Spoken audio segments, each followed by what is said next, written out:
Hello and I welcome you to Vigyan recharge. 30 जुलाई 1908 सुबह 7:14 पर रशिया के साइबेरिया में हिरोशिमा और नागासाकी पर गिराए गए एटम बॉम्ब से 1000 गुना ताकतवर बम फटने जैसा धमाका होता है। लेकिन एटम बॉम्ब तो 1945 में बना था, तो 1908 में ऐसा क्या था जिसकी वजह से इतना बड़ा धमाका हो गया? वेल, ये दुनिया की अकेली ऐसी घटना है जिसमें Nikola Tesla, aliens, black hole, gas explosion, dark matter, dark energy और उस जगह पर रहने वाले लोगों के उनकी मान्यताओं के हिसाब से उनकी देवी देवताओं के साथ साथ स्पेस से आने वाले मेटेरॉइड को भी दोषी ठहराया गया है। तो क्या कोई चीज साबित हुई? नहीं। इस घटना के ऊपर जितनी भी थ्योरीज बनाई गई हैं, एक एक करके मैं आपको सबके बारे में बताऊंगा और ये भी बताऊंगा कि आजकल इस घटना को लेकर इतना हल्ला क्यों मचा हुआ है, जो हमारे लिए अच्छी खबर नहीं है। चलो शुरू करते हैं। रशिया के साइबेरिया में एक जगह का नाम है टंगुस्का, जो आपने आज से पहले नहीं सुना होगा, मतलब ज्यादातर लोगों ने नहीं सुना होगा। 30 जून 1908 सुबह 7:14 पर धमाके से 15,000 किलोमीटर दूर भूकंप के झटके महसूस हुए। धमाके से 10,000 किलोमीटर दूर बहुत तेज आवाज के साथ आकाश में लोगों ने मशरूम क्लाउड को देखा, जो अक्सर न्यूक्लियर एक्सप्लोजन के वक्त बनता है। धमाके से 8,000 किलोमीटर दूर लोगों ने आकाश में आग लगती हुई और बहरा कर देने वाली तेज आवाज सुनी। धमाके से मात्र 5,000 किलोमीटर की दूरी पर जो शॉकवेव पहुंची, उसने लोगों को हवा में उड़ा दिया। घरों के शीशे टूट गए, सामान बिखर गए, बहुत से लोग बेहोश हो गए। गनीमत इस बात की थी कि जिस जगह पर यह धमाका हुआ वो रिहायशी इलाके से कई हजार किलोमीटर की दूरी पर था और धमाके से 3,000 किलोमीटर की दूरी पर एक बूढ़ा चरवाहा अपनी भेड़ों को चरा रहा था और इस धमाके से पैदा हुई शॉकवेव ने उसे 15 मीटर हवा में उड़ाकर एक चट्टान पर दे मारा, जिसकी वजह से उसकी रीढ़ की हड्डी टूट गई और बाद में अपनी चोटों की वजह से उसकी मौत हो गई। ये सारी डिटेल जो मैं आपको बता रहा हूँ टंगुस्का इवेंट पर बनी हुई डॉक्यूमेंट्री में दी गई है और डॉक्यूमेंट्री का लिंक मैं आपको विज्ञान रिचार्ज के व्हाट्सएप चैनल पर दे दूंगा। अब आगे सुनिए। अब देखो, यहाँ पर रेडिएशन या आग लगने जैसी घटना नहीं हुई, लेकिन फिर इसे न्यूक्लियर धमाके से मतलब कंपेयर करके क्यों देखा गया और ये क्यों कहा गया कि ये जापान पर गिराए गए बॉम्ब से 1000 गुना ज्यादा ताकतवर था? तो जी उसका कारण है ये कि इसका असर यूरोप से लेकर एशिया हर जगह महसूस किया गया था और ये डॉक्यूमेंटेड है। चलो पूरी बात बताता हूँ। इस धमाके ने 2150 स्क्वायर किलोमीटर में जितने भी पेड़ खड़े थे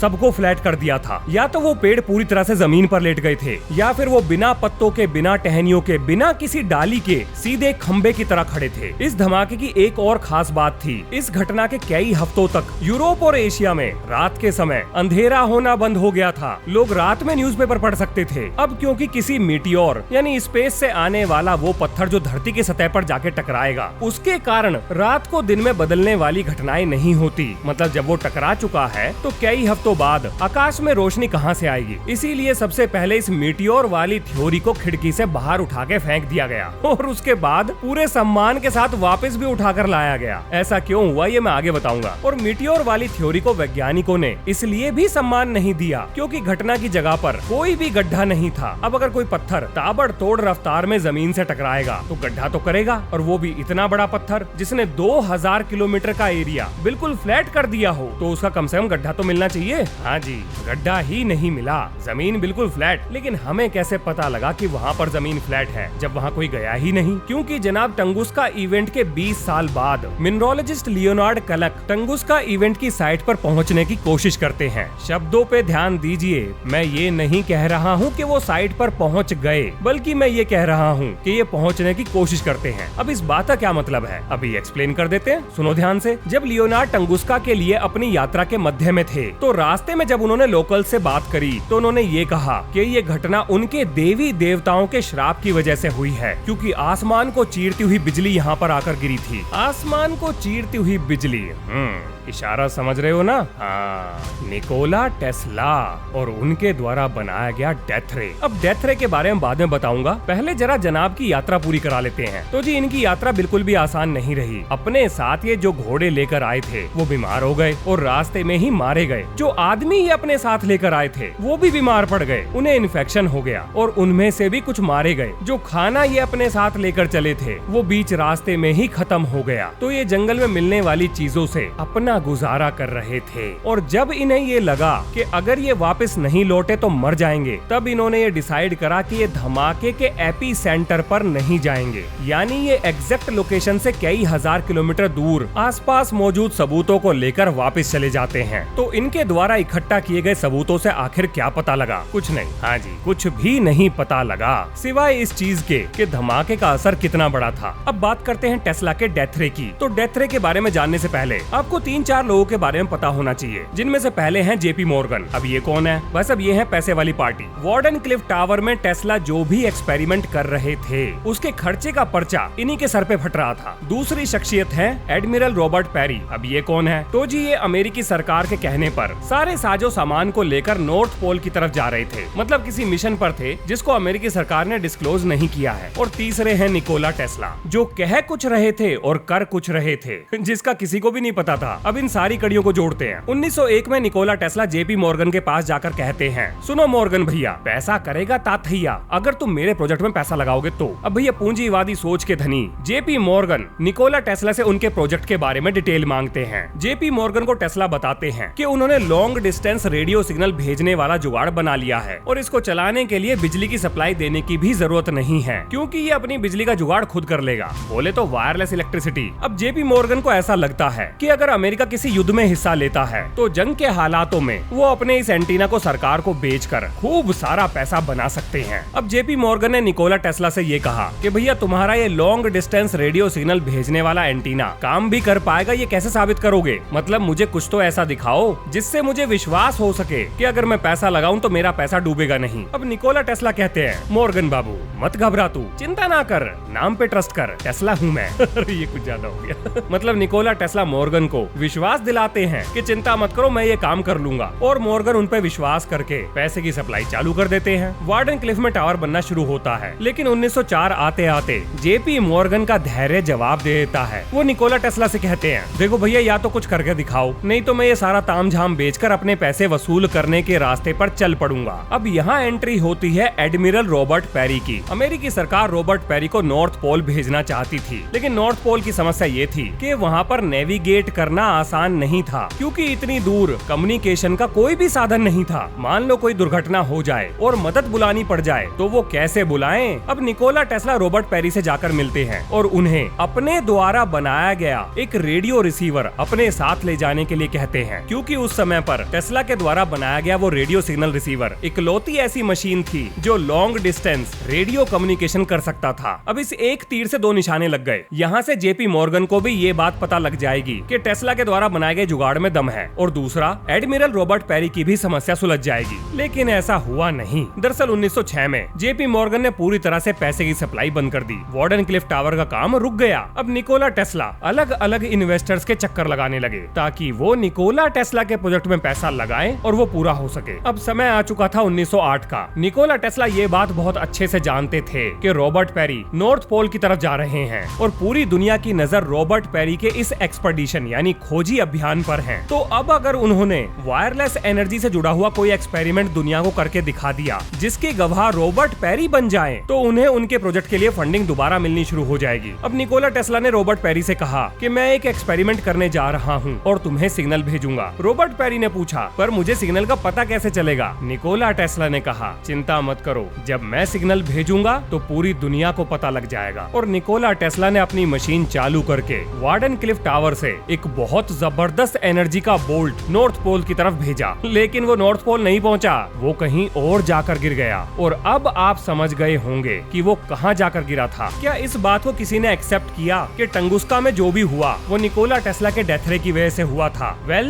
बिल्कुल भी नहीं। लेकिन क्योंकि इतिहास के टाइमलाइन पर ये घटनाएं बिल्कुल सटीक बैठती हैं, इसीलिए ये भी एक थ्योरी दी गई है। ये भी एक थ्योरी मतलब क्या हुआ इस बात का? क्या कोई और भी थ्योरीज हैं? हाँ जी बिल्कुल, अभी तो एलियंस भी आएंगे, ब्लैक होल भी आएगा, सब आएंगे। सुनो आगे। वैसे आगे बढ़ने से पहले मैं एक चीज और बता दूं, जेपी मॉर्गन ने निकोला टेस्ला की फंडिंग इसलिए भी रोकी थी क्योंकि जेपी मॉर्गन ने कॉपर माइंस में जबरदस्त पैसा इन्वेस्ट कर रखा था। जैसे ही जेपी मॉर्गन को ये बात पता लगी कि निकोला टेस्ला अगर अपने एक्सपेरिमेंट में कामयाब हो गए तो दुनिया को फ्री में वायरलेस इलेक्ट्रिसिटी मिल जाएगी, और अगर ऐसा हुआ तो लोग तार नहीं खरीदेंगे, बिजली के तार, कॉपर वायर, और अगर कॉपर वायर नहीं बिकेगी तो कॉपर माइन में लगाए लगाए गए उनके अरबों खरबों डॉलर डूब जाएंगे। इसीलिए छोटा नुकसान करके जेपी मॉर्गन ने अपने बड़े नुकसान को बचाया। लेकिन हमें ये कैसे पता लगा कि निकोला टेस्ला ने डेथ रे नाम का कोई हथियार बनाया भी था? मतलब कोई सबूत है क्या इस बात का? वेल, अगर आपको निकोला टेस्ला के द्वारा कहे गए शब्दों पर भरोसा है तो मैं ये कह सकता हूँ कि हाँ, हमारे पास सबूत मौजूद है। सुनो ध्यान से। इस घटना के कई साल बाद 1924 में एक खबर छपती है कि निकोला टेस्ला ने ये क्लेम किया है कि उन्होंने एक ऐसा हथियार बना लिया है जो दुश्मन के जहाजों को, यानी हवाई जहाजों को, हवा में ही मार गिरा सकता है। और 1934 में टेस्ला ने अपनी इस इन्वेंशन को नाम दिया टेलीफोर्स, जो हाई एनर्जी पार्टिकल बीम को हवा में उड़ती हुई किसी भी चीज पर छोड़कर उसे तबाह कर सकती थी। 250 मील की दूरी तक तबाह कर सकती थी। 1935 में न्यूयॉर्क टाइम्स को दिए गए अपने इंटरव्यू में निकोला टेस्ला ने ये बात खुद कही है कि उन्होंने डेथ रे का प्रोटोटाइप बना लिया है, जिसे वेपन में बदलने के लिए उन्हें पैसे की जरूरत है। लेकिन अमेरिकी सरकार ने ऐसा अड़ंगा अटकाया कि किसी ने भी निकोला टेस्ला के प्रोजेक्ट में पैसा लगाने से मना कर दिया। और 1943 में निकोला टेस्ला इस दुनिया को छोड़कर चले गए, जिसके बाद उनकी रिसर्च और पर्सनल सामान को FBI ने सीज कर लिया। यहाँ तक कि उनके परिवार को भी उनका सामान नहीं दिया गया। अब चलते हैं टंगुस्का से जुड़ी हुई अगली थ्योरी पर। सोवियत राइटर और यूएफओलॉजिस्ट अलेक्जेंडर कजनेत्सेव ने एलेक्सी जोलोटोव के साथ मिलकर 17 साल की रिसर्च के बाद एक नई थ्योरी दी। और उनके हिसाब से ये धमाका इंसानों ने नहीं बल्कि एलियंस ने किया था। उनके हिसाब से टंगुस्का में एक एलियन क्राफ्ट क्रैश हुआ और वहाँ से वापस उड़ते समय एलियंस ने इंटरप्लैनेटरी वेपन से उस जगह पर ब्लास्ट कर दिया। अब इस धमाके को न्यूक्लियर टेस्ट से भी जोड़कर देखा जाता है। उसका कारण है कि न्यूक्लियर टेस्ट के बाद जो जियोमैग्नेटिक अनोमली पैदा होती है वो टंगुस्का में भी देखी गई है। और ये बात भी इन्हीं दोनों वैज्ञानिकों ने बताई है। अब ये थ्योरी कितनी सही है या कितनी गलत, ये मैं आप पर छोड़ता हूँ। कुछ साइंटिस्ट ने अपनी रिसर्च के बाद ये भी पाया कि अगर ये धमाका 5 घंटे बाद होता तो ये रशिया के सेंट पीटर्सबर्ग में होता, या फिर अगर 1 डिग्री भी इसकी ट्रेजेक्ट्री बदल जाती तो ये धमाका भारत और चाइना के बीच में होता। इस बात का मतलब ये भी निकलता है कि इस धमाके को बड़ी प्रिसाइसली नेविगेट करके एक ऐसे स्थान पे किया गया है जहाँ कोई नहीं रहता था, मतलब पेड़ पौधे और जानवरों के अलावा। 1973 में नेचर जर्नल में एक पेपर पब्लिश होता है जिसमें ये कहा गया कि एक ब्लैक होल धरती से टकराया, जिसकी वजह से ये एक्सप्लोजन हुआ। और इस थ्योरी को देने वाले कोई छोटे मोटे लोग नहीं थे,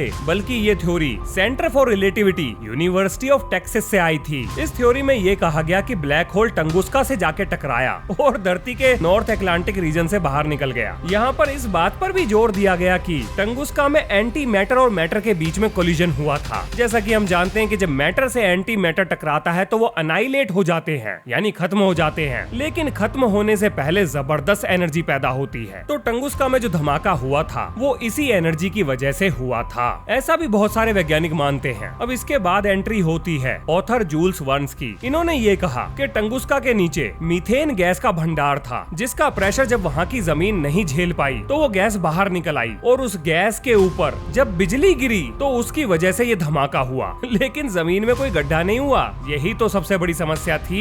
जमीन पे कोई फर्क नहीं पड़ा था। अब इसके बाद नासा की एंट्री होती है। नासा ये कहता है, क्या भैया हो गया तुम्हारा, अब हमारी भी सुन लो। नासा के हिसाब से ये था एक मीटेओराइट जो ठोस नहीं था। मतलब अगर कुल मिला के कहानी बनाई जाए तो वो ऐसी थी, एक मटेरियल जो कि ठोस नहीं है, उसके चारों तरफ बर्फ का पहाड़ है। तो जब वो एटमॉस्फेयर से आया सारी बर्फ पिघल गई, लेकिन मटेरियल अंदर एंट्री कर गया। लेकिन वो मटेरियल टंगुस्का से लगभग 1 किलोमीटर की दूरी पर, मतलब ऊंचाई पर एक धमाके के साथ फटता है और धूल बन जाता है। तो उस धमाके से पैदा हुई शॉक वेव के कारण टंगुस्का इवेंट हुआ था। और क्योंकि वो पूरी तरह से धूल बन गया, इसीलिए जमीन पर कोई भी फर्क नहीं पड़ा। अब क्या ये हो सकता है? तो जी ये निर्भर करेगा कि आपको नासा की बात पर कितना यकीन है। लेकिन नासा यहीं पर नहीं रुका, उसने कुछ और भी बताया। नासा के हिसाब से इस तरह के पत्थर हर 300-400 साल बाद धरती पर गिरते ही रहते हैं। इस बात का मतलब ये हुआ कि कोई ना कोई पत्थर धरती की तरफ जरूर बढ़ रहा होगा, जो भविष्य में जरूर टकराएगा। अब सवाल ये नहीं है कि ये होगा कि नहीं,